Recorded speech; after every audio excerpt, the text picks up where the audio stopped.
আজ আমি এমন একটা বিষয় নিয়ে আলোচনা করব যেটি আমাদের সমাজে একটি প্রতিবন্ধকতা। সাধারণত আমি জীববৈচিত্র্য নিয়ে যা আলোচনা করি তা প্রতিটির ভালো দিক নিয়েই আলোচনা করি, কিন্তু আজকে এমন একটা উদ্ভিদের কথা আলোচনা করব যেটি আমাদের সমাজে একটা প্রতিবন্ধকতা রয়েছে। তেমনই একটি উদ্ভিদ পার্থেনিয়াম। পার্থেনিয়াম বিজ্ঞানসম্মত নাম parthenium hysterophorus, commonly known as congress grass, white top weed, famine weed, carrot grass বা পরগাছা বলে আমরা চিনি। বিশ্বের অন্যতম কুখ্যাত আক্রমণাত্মক আগাছা। গত কয়েক দশকে এটি ভারতের কৃষিজমি, রাস্তার ধারে, বৃক্ষহীন অঞ্চলে, অব্যবহৃত পতিত জমি, এমনকি গ্রামীণ বসতিতেও দ্রুত বিস্তার লাভ করেছে। অত্যন্ত শক্তিশালী প্রতিযোগিতা ক্ষমতা, অত্যন্ত দ্রুত বংশবৃদ্ধি, বিস্তর এলোপ্যাথিক প্রভাব ও মানব স্বাস্থ্যে ক্ষতিকর প্রতিক্রিয়ার কারণে এই উদ্ভিদ এখন একটি গুরুতর পরিবেশগত সমস্যা হিসেবে চিহ্নিত হয়েছে। পার্থেনিয়াম এটি অত্যন্ত অভিযোজনশীল উদ্ভিদ, যা ন্যূনতম পুষ্টিকর মাটিতেও বৃদ্ধি পেতে পারে। এর সাধারণ বাসস্থানগুলো হল পথের ধারে ও রেললাইনের ধারে। এই অঞ্চলে মাটি আলগা থাকে এবং মানব চলাচলের ফলে বীজ সহজে ছড়িয়ে পড়ে, ফলে দ্রুত বিস্তার লাভ ঘটে। খোলা পতিত জমি, কৃষিকাজ বন্ধ থাকা কিংবা অযত্নে পড়ে থাকা জমিতে পার্থেনিয়াম দ্রুত দখল করে নেয়। কৃষি জমি ও ফসল ক্ষেতের চৌহদ্দি, যেখানে এটি মূল ফসলের সাথে পুষ্টি ও আলো জলের প্রতিযোগিতায় লিপ্ত হয়ে কৃষি উৎপাদন কমিয়ে দেয়। উদ্যান ও বসতবাড়ির খোলা স্থানে, বাড়ির চারপাশে অনিয়মিত পরিচর্যাযুক্ত জায়গায় এটি সহজে জন্মায়। শুষ্ক, অর্ধশুষ্ক ও উষ্ণমণ্ডলীয় জলবায়ুর প্রভাব, অর্থাৎ অতিরিক্ত বৃষ্টির দরকার নেই, মাঝারি বর্ষণ, 20 থেকে 35 ডিগ্রি সেলসিয়াস তাপমাত্রা এবং জলাবদ্ধতাহীন পরিবেশে এর জন্য আদর্শ। এটি ছায়া সহিষ্ণু অঞ্চলে সূর্যালোকযুক্ত খোলা জমিতে সবচেয়ে দ্রুত বৃদ্ধি পায়। মাটির ধরন বেছে নেয় না বেলে মাটি, না দোআঁশ মাটি, না লাল মাটি ইত্যাদি। পার্থেনিয়াম হিস্টেরিওপোরাস এর উৎপত্তিস্থল মধ্য আমেরিকা ও মেক্সিকো। 1950-এর দশকে এটি প্রথম ভারতবর্ষে প্রবেশ করে বলে ধারণা করা হয়। বহুল প্রচলিত মত অনুযায়ী PL 480 খাদ্যশস্য আমদানির মাধ্যমে গম ও অন্যান্য শস্যের সাথে এর বীজ ভারতবর্ষে প্রবেশ করে। 1955-56 সালে পুনে ও মুম্বাই অঞ্চলে প্রথম পরিমিতভাবে দেখা যায়।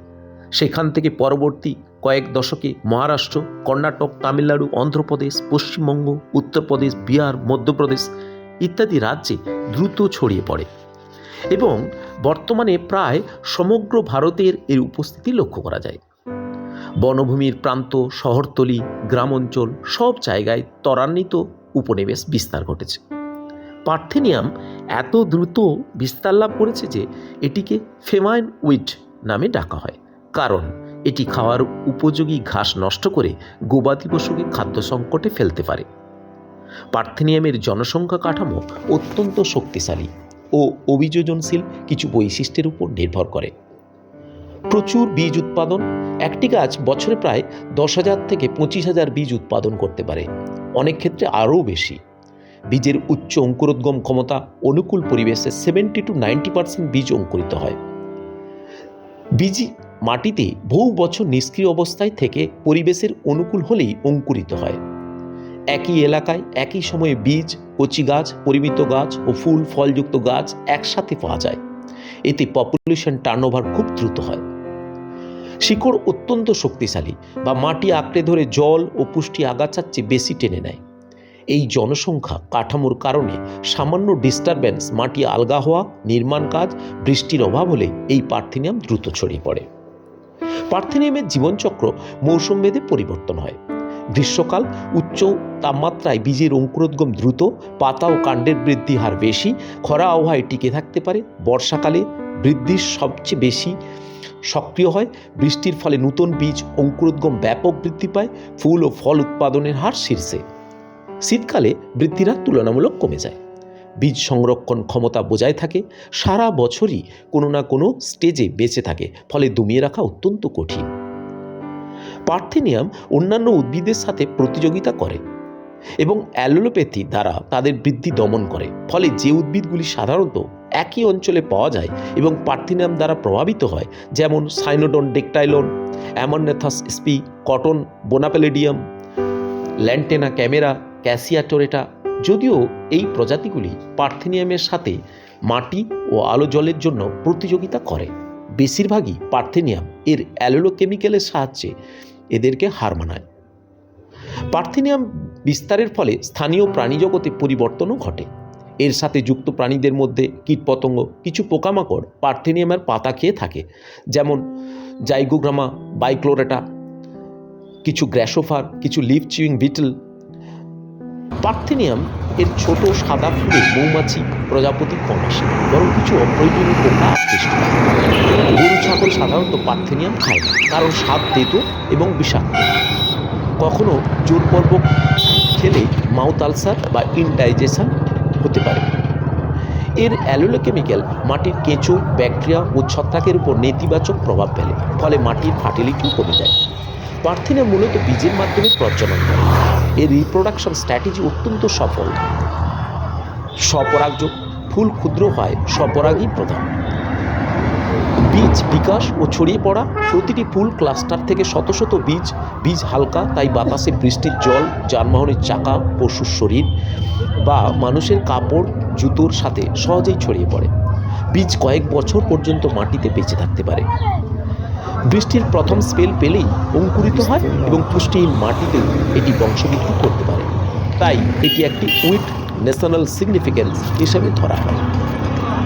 যদিও পার্থেনিয়াম একটি অত্যন্ত ক্ষতিকর আগাছা, কিছু স্থানীয় ও প্রথাগত চিকিৎসা ব্যবস্থার সীমিতভাবে এর কিছু ব্যবহার লক্ষ্য করা যায়। অ্যান্টি মাইক্রোবিয়াল বৈশিষ্ট্য, কিছু গবেষণায় দেখা গেছে পার্থেনিয়াম এক্সট্রাক্ট কিছু ব্যাকটেরিয়া ও ছত্রাক দমন করতে পারে। পাতার নির্যাস স্থানীয় ব্যথা ও ফোলাভাব কমাতে ভিলেজ থেরাপিতে ব্যবহৃত হয়, যদিও এটি সম্পূর্ণ নিরাপদ নয়। পাতার এক্সট্রাক্ট কৃষিতে কিছু পোকা দমনের ট্র্যাডিশনাল পদ্ধতিতে ব্যবহৃত হয়, তবে আধুনিক চিকিৎসা বিজ্ঞান অনুযায়ী মানুষের শরীর সরাসরি ব্যবহার অত্যন্ত ঝুঁকিপূর্ণ, কারণ এটি ত্বকে অ্যালার্জি, চুলকানি, শ্বাসকষ্ট, এমনকি লং টার্ম ডিমেরিটস সৃষ্টি করতে পারে। ক্ষতিকর প্রভাব হিসেবে পার্থেনিয়ামের অনেক ক্ষতিকর পরিবেশগত অর্থনৈতিক প্রভাব রয়েছে। মাটিতে এলোপ্যাথি, পার্থেনিন, হিস্টেরিন, অ্যাম্বোরসিন ইত্যাদি রাসায়নিক নির্গত করে, অন্যান্য উদ্ভিদের বীজ অঙ্কুরোদ্গম বন্ধ করে দেয়। কৃষিজমির উৎপাদন কমে যায়। দেশজ ঘাস, ঔষধি গাছ ঝোপঝাড় দখল করে নেয়। গবাদি পশুর খাদ্য ঘাস কমে যায়। পাখি কীটপ্রাণীর খাদ্যশৃঙ্খল ভেঙে পড়ে। প্রধান ফসল ধান, গম, ডাল, ভুট্টা, সবজি এর উৎপাদন কমায়। জলের প্রতিযোগিতা বাড়ায়।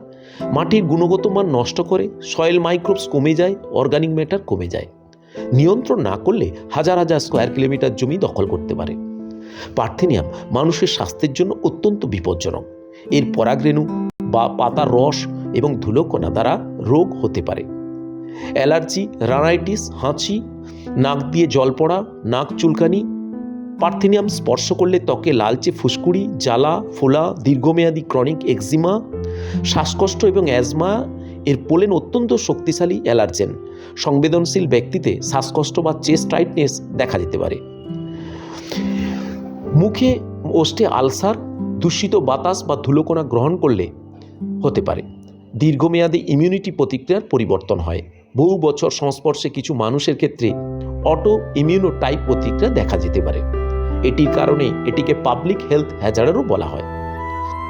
পার্থেনিয়ামের জনসংখ্যা বৃদ্ধি এতটাই দ্রুত যে ভারতের বহু রাজ্যে জমির 25 থেকে 60% এলাকায় কোনো না কোনো মাত্রায় পার্থেনিয়াম পাওয়া যায়। রাস্তার দুই পাশ দখল করে কয়েক কিলোমিটার লম্বা বেল্ট তৈরি করে। প্রতি বর্গমিটারে শতাধিক গাছ পাওয়া যায়। সাধারণ ঘটনা এটা। বর্ষার প্রতিটি গাছে হাজার হাজার বীজ উৎপাদন হওয়ার কারণে পরবর্তী মৌসুমে দ্বিগুণ তিনগুণ বৃদ্ধি পায়। মাস কলোনাইজেশনের কারণে স্থানীয় পরিবেশের তন্ত্রে ভয়াবহ পরিবর্তন ঘটে।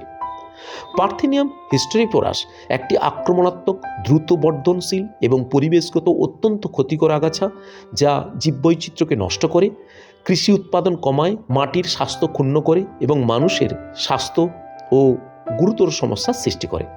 এর প্রজনন ক্ষমতা, সিজনাল অ্যাডাপ্টেবিলিটি এবং অ্যালোপ্যাথি থাকার কারণে একে নিয়ন্ত্রণ করা খুব কঠিন। তবু জৈব নিয়ন্ত্রণ যেমন জাইগোগ্রামা বাইকোলাটা, হাতে উপড়ানো, মাটিতে মালচিং, রাসায়নিক আগাছানাশক, জনসচেতনতার মাধ্যমে এটি সীমিত করা সম্ভব। পার্থেনিয়াম নিয়ে গবেষণা ও নিয়ন্ত্রণের প্রচেষ্টা আরও জোরদার করা প্রয়োজন, যাতে পরিবেশ, কৃষি ও মানব সভ্যতার উপর এর নেতিবাচক প্রভাব কমানো যায়। এটি এমন একটি উদ্ভিদ যা আমাদের প্রকৃতি ব্যবস্থার ভারসাম্য নষ্ট করেছে, তাই যৌথ প্রচেষ্টা ছাড়া এর বিস্তার রোধ করা সম্ভব নয়। আমার প্রতিটি প্রতিবেদন, প্রতিটি ভিডিও যেগুলো আমি আপলোড করি, এগুলোর প্রত্যেকটি সায়েন্টিফিক পেপার আমার রিসার্চ অ্যাক্টিভিটি রয়েছে। কোনো ব্যক্তি আমাকে আমার এই রিসার্চ বা গবেষণার বিষয় জানতে চাইলে আমি সেই পেপারগুলো তাকে ইমেলে পাঠিয়ে দিতে পারি। Video compiler Sangeeta Mondal, research activity এবং voice by doctor Mrinalkanti Dey. Thank you.